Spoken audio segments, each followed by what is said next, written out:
How's it going? Welcome back to the channel. We're jumping in with another Overwatch 2 coaching video here today. If you want to send in your own clips to be considered for coaching here on the channel, go to the Google form found in the description. We also have membership tiers over on my Ko-fi, so go check that out as well. After the video, of course, everyone say hello to Happy Spud. Happy Spud is a Diamond 5 Junkrat player who is looking to get to either High Diamond or Master, so we're going to help him out here today. So jumping in here with Junkrat. Now, I like playing Junkrat personally. I just find him really fun. We seem to be going for a flank over the top. Look at that. That's massive. That's not massive. But I will take that. I will take you trading yourself for killing a Mercy. I will 100% take that trade. So something that you were able to do that pretty flawlessly really goes to probably show that you have a good idea with Junkrat. You know, his technical skill and such, and other than the fact that you have his weapon skin and you have that weapon skin Jade. And with that, we did seem to manage to get quite a bit of value. We managed to kill pretty much the enemy team, not all at once, but you know, kind of staggering. That weapon skin is actually really sick, by the way. I didn't know it had such a cool custom sound effect. But one thing I like to say is, I think that what separates a good Junkrat from a bad Junkrat is that a good Junkrat will aim. Well, I should. I like going for the Mercy. I really like going for the Mercy. Nice pick. This is no. That's unfortunate. It's unfortunate that we managed to die to the Mercy there. But what was I saying? Yeah, I feel like well, separate, you know, an average Junkrat from a good Junkrat would be a good Junkrat will aim. It's all well and good sitting in the back just lobbing bombs in the direction of the enemy, but if you're actually aiming to hit people, if you're predicting where they'll go, you'll get a lot more value out of playing Junkrat. If you can be aiming for those direct hits, you will do phenomenal damage. So I'm gonna jump back here a bit. Once we jumped in, we tried to kill this Mercy. Obviously, it didn't go as planned, but we did end up getting the kill on the Widowmaker. What I would have said here is, instead of sort of trying to hit this full health Mercy who was flying around in the air, I think maybe instead of throwing that mine, we probably should use it for ourselves just to kind of bounce back to our team. Even if they did manage to get the res on, you know, the Widowmaker, it still keeps that Mercy preoccupied resing instead of helping her team. So it probably would have been better to just jump out in this situation. Do we manage to take point? I don't think we are. Not yet, anyway. Everyone seems to be pulling out. So yeah, that's just a little thing. That yeah, we're gonna kind of be looking for the same thing. Looking for the pick on supports, kind of pressure on the back line. I like the peek in this corner. This is a bit risky with the turret in the back. We can get him. Nice. Putting the pressure on. We managed to get the first point. That's pretty good. The boost came in. It allows you to be sort of a prominent figure here in the point. Mercy kind of backed off because she didn't want to stay with you. I did like the aiming there on the Torbjorn. That was pretty good. I made me kind of happy to see it. I don't usually see Junkrat players aiming. You know, playing Junkrat well can be a really, like, terrifying thing. He can be a very terrifying enemy. But yeah, that could have been really risky. But, you know, you put the risk in, you got a reward out of it, so it's fine. We don't want to push up here alone just yet. That's fine. I don't mind you peeking up, doing a bit of damage. We're going to make sure we don't go too far forward here. Right, we're going to try to get the turret in the back. We managed to get Mercy on the way. Would love to see it. Right. They have swapped to a Cassidy now. A hit scan can be very dangerous for us. Especially Cass. That use of his grenade. That's rough. Nice, we got the kill anyway. Jumping back to what I was saying about Cass though. Cass can be very different to Widowmaker. If we dive a Widowmaker, there's very little she can do against us. Diving a Cassidy though can go pretty bad for us. If you say stick us with his magnetic grenade, or if he was to say fan the hammer into us if we try to approach him. He also gets a lot more of a chance to follow us if we're jumping with our mine in the air. So we kind of want to be aware of where Cass is and kind of try to stay out of his line of sight until we get an opportunity to pick him or our team are rushing. But you know what? I'm actually quite enjoying what I'm doing right now. This is some good Junkrat gameplay. So the enemy team are pushing back out. They're playing fire now. Definitely as a sort of counter to you. You seem to be putting the pressure on them quite heavily. So I think with them now, with the likes of them playing Cass, and with the likes of them playing Pharah. I'm not gonna say switch here. You can still very easily work here. What I am gonna say though, I think our playstyle will have to change a bit. We're playing very aggressively, very diving the enemy team, but now we want to sort of look for the opportunity for that. We want to kind of catch people on their own. Sitting back here, lobbing bombs, I don't mind. And then even if you sit back here and just aim shots. But while they have both a Mercy and a Fire, I wouldn't say get too close. It could be very dangerous for us. Yeah, now we just want to leave. Nice. Nice, we're out. So the likes looking at our team comp, we're playing Doomfist with Bastion. It's alright. We have a Lucio to kind of help Bastion stay in the fight. Very lucky. Very lucky. Oh no! Ah, that's so unfortunate. Right, that's really unfortunate. I would have said maybe wait until your team pushed up and then got a little closer before you do that. It's always, you know, a good idea to sort of hide really close to the fight and pop Riptire pretty much in the face of the enemy team. It gives them very little time to see where you're coming from to shoot your tire. Nice pick on the Mercy there. I like the sort of prioritizing this Mercy. We managed to take the second point with 3 minutes still on the clock. Good to see it. Good to see it. Taking high ground, I like this. I like the use of high ground here, especially as Junkrat on this map. Because this whole last point is all one big corridor. So if you can just sit here, lob bombs down, you're gonna get massive damage. Nice pick on the Fire. So yeah, that's the great thing about this point. It's just one big corridor. So the likes of Fire, the likes of Echo, they have very limited places to fly. So lobbing bombs and kind of just keeping that hallway congested is a very good thing to do. But unfortunately, Echo does manage to get a kill on us, which, you know, just that is quite unfortunate. But that's the great thing about this section. So they don't really have lots of places to fight from. They could fight you from here, which is, you know, a more open space. But they also do have this archway they have to peek through without doing any damage. If they're going to pressure you from here, you just keep those entrances just pretty much blocked off with bombs. And then if they're going to be flying around out here, playing around here, you just lob bombs at these walls. And you kind of like have each bomb kind of just bounce off and keep this place congested. So I do like what you're doing there. Now this is a 22-minute long game, so I'm going to assume we go a couple of rounds here. Doomfist managed to get the kill. Nice pick on the Fire, nice. Unfortunately, she did manage to get the pick on our Fire. I mean our Doomfist. And the res was put off, but they seem to kind of be wanting to leave you alone. They don't want to be getting too close to you, so they'll just attack you from range, as such as they did there. They sort of Echo, Fire, and Mercy all sort of just jump you at that point. What an amazing skin, man. Oh, I don't like how textured those eyeballs are. So now looking at this, they're sort of looking how to counter us. So now maybe we want to be kind of thinking about our team comp, right? So maybe at this point we want to maybe start thinking about our team comp here. Now, whereas the sort of standing here and keeping this area all congested was working, it's not really anymore. The enemy team have kind of pushed us back up to a point where they could probably comfortably hold this section. One thing that's really going to put you down as well is the fact that these two are very mobile characters that can play in the air. And if you were standing here and you're kind of pressuring, you might be hitting them. But all that Mercy needs to do is sit behind this corner. And that Mercy is going to keep them alive. So now maybe at this point we want to kind of start reevaluating who we're playing. Not to say Junkrat can't work here. It's just he might not be the most optimal pick. We would want to get into a better angle if we're going to start. Yeah, this angle is much better. Doomfist goes in and does absolute bits. We're going to jump in. We're going to look for Moira. No, we're going for Farah. Okay. Yeah, we want to lob as many bombs as we can to that small room as possible. We're looking for that Mercy. Yeah, I like getting the ping on Mercy as well. Not your enemy team. No, that Mercy.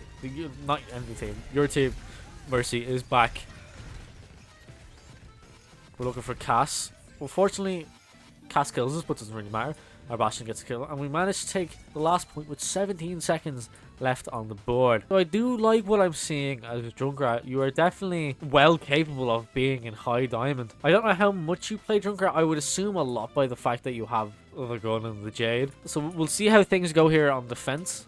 But so far, I do like what I'm seeing. I do like your target priority.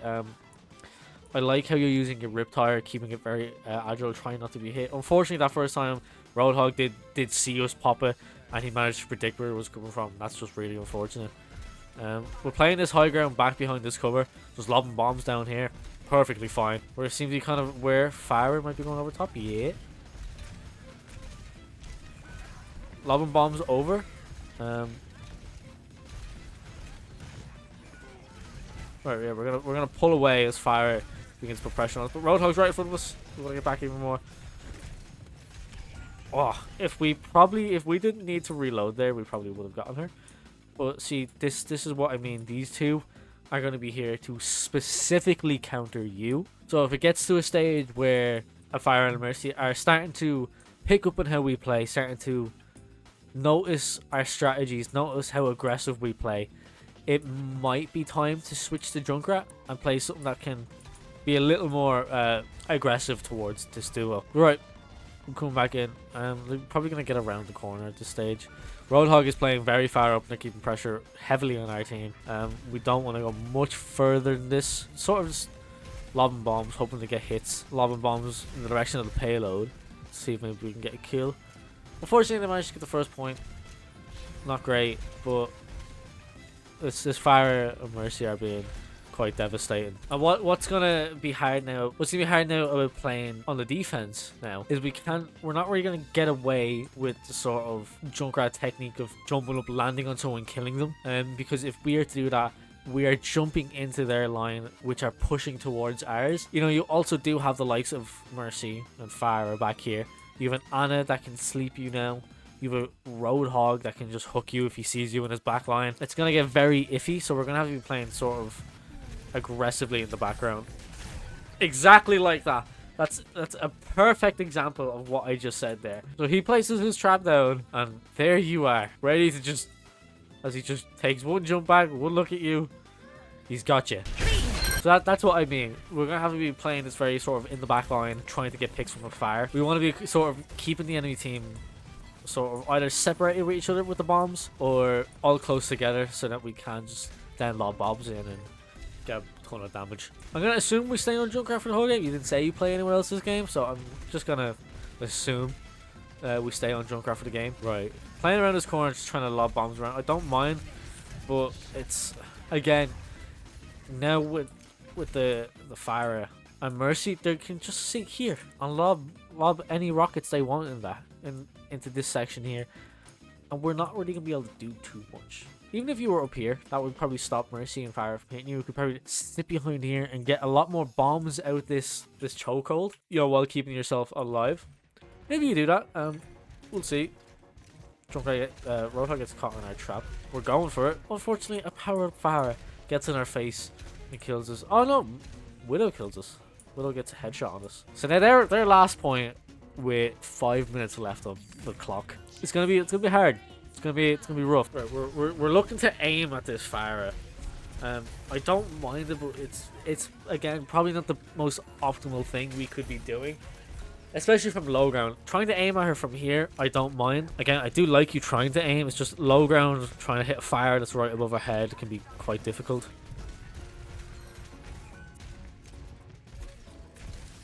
Right, we managed to help get the kill on the Roadhog. Not bad. We're going to put the pressure on. Nice. Now that Roadhog is down, we can do this. Put the pressure on.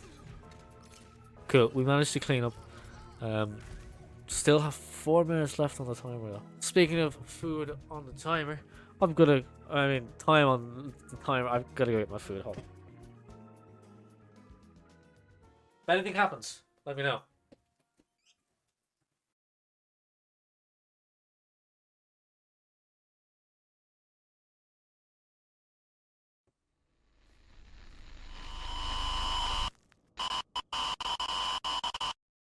And we're back. I've had a delightful sandwich. It was truly delicious. But jumping back into it, they've now swapped, which is great, amazing. They've now swapped to Reaper and Genji. Oddly, I don't know why. It seemed what they were doing was working, but hey, this is better for us. I mean, no one's in the air, so it's gonna make us playing Junkrat a whole lot easier. So sitting back in this corner, I actually don't mind. It gives us a massive view over what's going on out here. Gives us an escape route and all. I like this. This is a good position. Right, this Genji seems to be adamant on pushing us. So if he pushes us, we should put him in his place. We lob some bombs at him. Throw a mine or two at him. Genji does have Blade now for his next fight. Mori's gonna try and hold by herself, and no. Right, coming back now. I wanna see you jump at the high ground here. It was good. Managed to catch the road dog in the corner. Yes, up here we go. Nice, nice. I was really gonna hope he wasn't gonna get away there. So I feel like one of the main issues then that's been going on in this match is just playing into a team comp that isn't really good for Junkrat.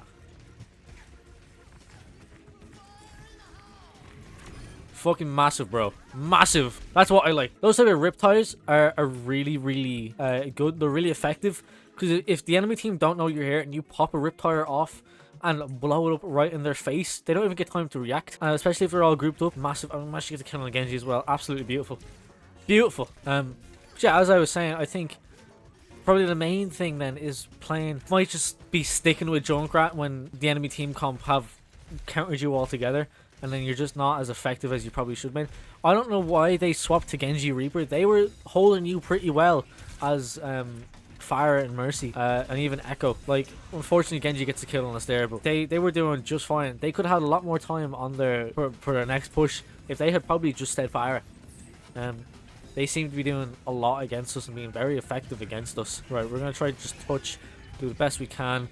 Genji gets powered up and uses his ult. Not great, and Mauga gets battered around. So they also take second. They also take full round. So we have a minute now to get as far as we can before overtime hits. We're gonna be rocking the same team we did the first time we came around. You know, with the Bastion, the Doomfist, the Lucio. It worked for us then. We're gonna see if it can work for us now. Enemy team are playing Cass and Sojourn. Could be iffy for us, but we're gonna see if we can make it work. We're gonna assume go for the jump over the top again. They might be expecting it this time though, so we want to keep that in mind. I'd say if we can get the trade view for Mercy, we don't go for the jump over the top. I'll let this play out. Let's see what happens.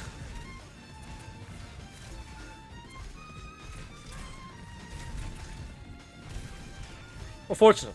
So as if I actually probably would have said go for the jump over the top, because that could have put you on this bridge and you kind of just pressure them from their back. And not allow them to get any sort of like stance right outside the spawn door. And Bastion gets unfortunately hooked by Roadhog. We do go for it though. We go for it this time around. We're going for the Mercy. Oh, we had to reload. No, that's so unfortunate. And we just barely make it out of spawn. This is gonna be rough. Right, so we're playing a Rissa. We're staying on the Junkrat. They've got a Reaper. What is going on here? Right, we're set up with our mine here on the door. It can be a bit off. Like, it's not like Overwatch 1 where you can just keep the mine there and they won't notice. It does have the big flashing light.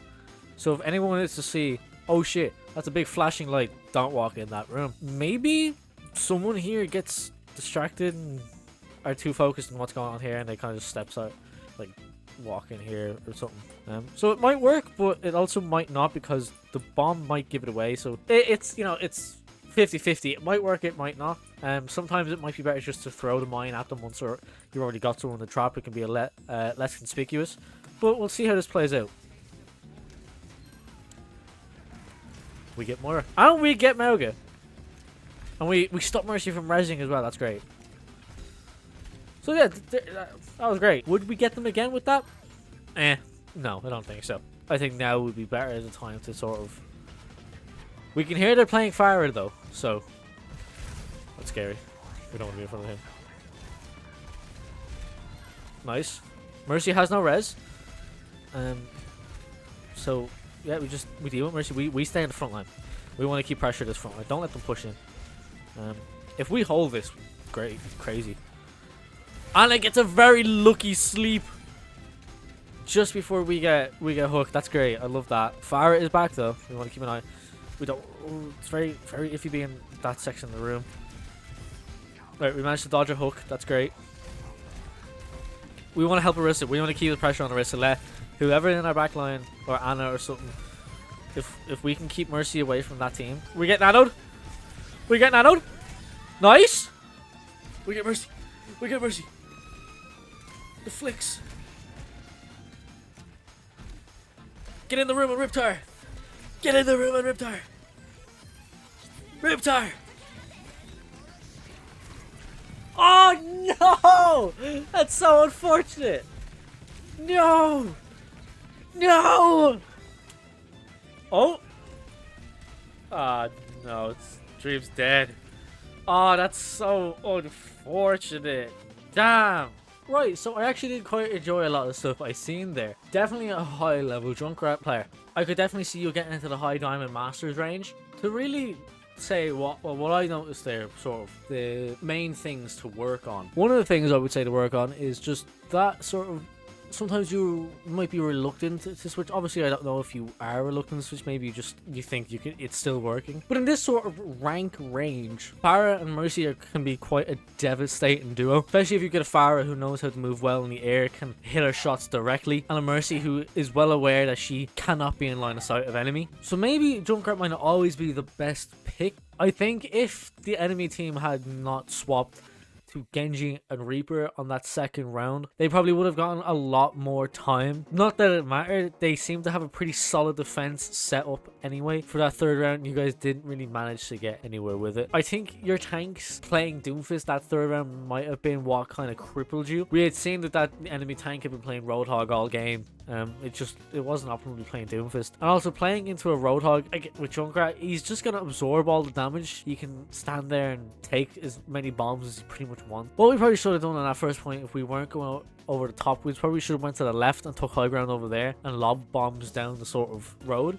So what I would say is analyze the enemy team, see who's you're going up against, see if Junkrat is really going to be optimal. It also sort of depends on who your team are playing as well. And I think that Pharah and Mercy, especially when they all switched Pharah, Echo, Mercy, I think that really sort of limited our ability to do damage and get picks and push forward with our team. So I think that is probably the main thing I would say, is just if the enemy team are hard countering him, it might be time to get off the Junkrat. But in terms of your Junkrat gameplay, I actually quite enjoyed it. You seem to be a very good Junkrat player. I like the knowledge of the kit, the sort of jumping around, the jumping and diving squishies who are alone, who aren't very good at protecting themselves against someone who is diving, like a Widowmaker. I like the aiming. The aiming was really good. You seem to have, there was a section there at that end where you were looking at a Mercy and you aimed both sides of her, so whichever way she was going, she was going to hit with a bomb.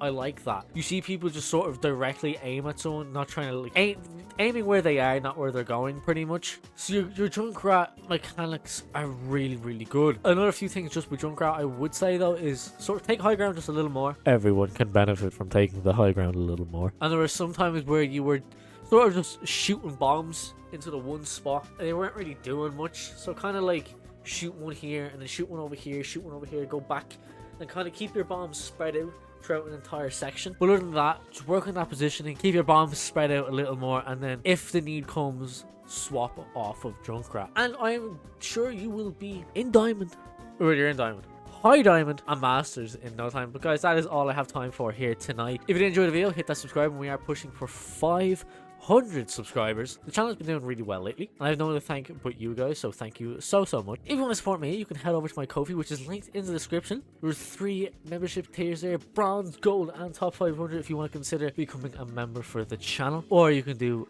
once-off donations. And if you want to check out some of my art, you can either go to my Twitter, my Instagram, or if you want, you can check out my VGen and get yourself an art commission. But yeah, that's all I have for tonight. See ya.